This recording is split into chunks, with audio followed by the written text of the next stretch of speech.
Prime Minister Narendra Modi, my dear friend, dear Ursula, ministers, dear Kaya and Maros, good afternoon.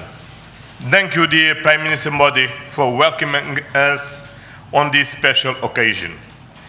We were privileged yesterday to be your chief guests for the Republic Day celebrations. Such an impressive display of India's capabilities and diversity. Today is a historic moment. We are opening a new chapter in our relations on trade, on security, on people-to-people ties. I'm the president of the European Council, but I'm also an overseas Indian citizen.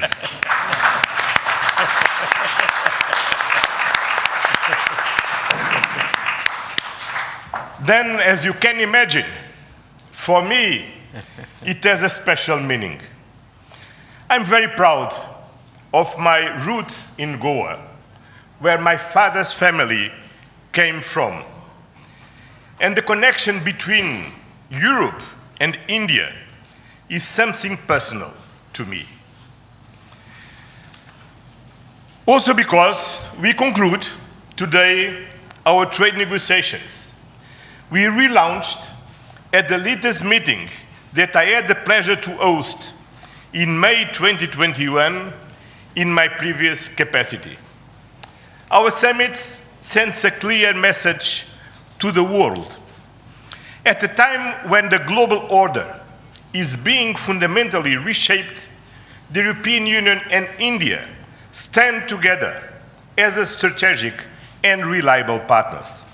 Today, we are taking our partnership to the next level.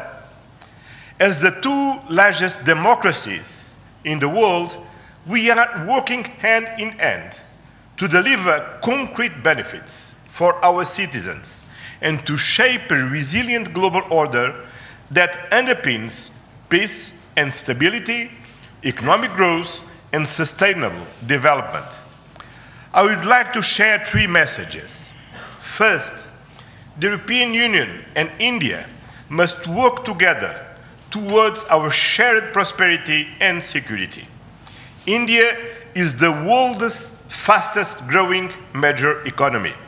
Trade has flowed between our two continents for centuries. And trade is crucial geopolitical stabilizer and the fundamental source of economic growth. Trade agreements reinforce rules-based economic order and promote shared prosperity. That's why today's free trade agreement is of historic importance, one of the most ambitious agreements ever concluded, creating a market of 2 billion people. In a multipolar world, the European Union and India are working together to grow spheres of shared prosperity. But prosperity does not exist without security. Strengthen our cooperation to better protect our citizens and our shared interests. Working together to counter the full range of security threats we face in the Indo-Pacific, in Europe, and around the world, reaching a new level of strategic trust between us. That is the significance of our agreement on a security and defense partnership. The first such overarching defense and security framework between India and the European Union, and the first step towards even more ambitious cooperation in the future. This brings me to my second message.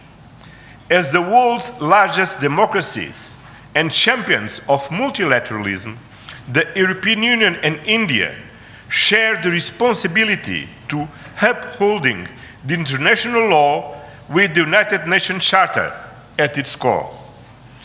Earlier this morning, we and President Ursula had the opportunity to pay tribute to Mahatma Gandhi. And I reflected upon his words, which still hold true today, and I quoted, "Peace will not come out of a clash of arms, but out of justice lived and done by unarmed nations in the face of odds."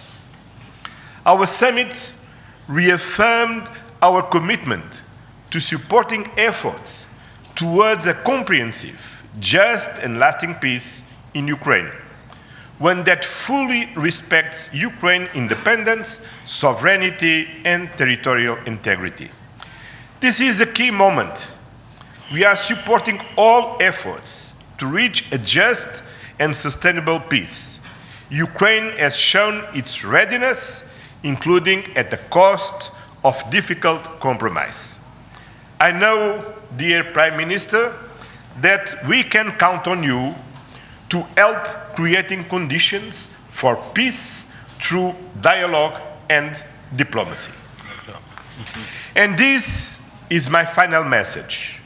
Together, we must show leadership on global issues.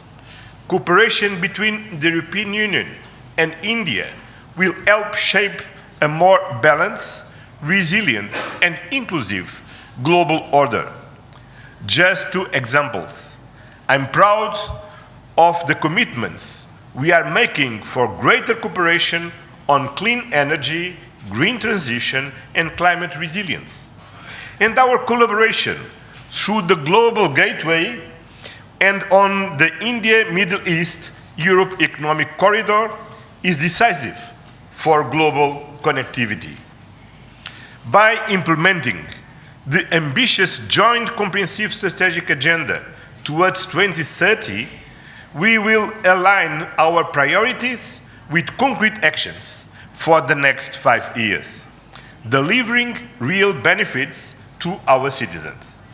Today, we have tangible progress and set an example of cooperative leadership on global issues. With our free trade agreement, our security and defense partnership, and our joint strategic agenda. These outcomes are crucial milestones on the longer path. We look forward to continuing the journey together, as always. Thank you very much.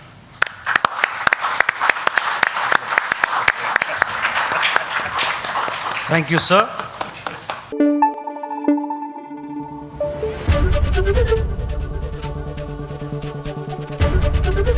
ABP news आपको रखे आगे।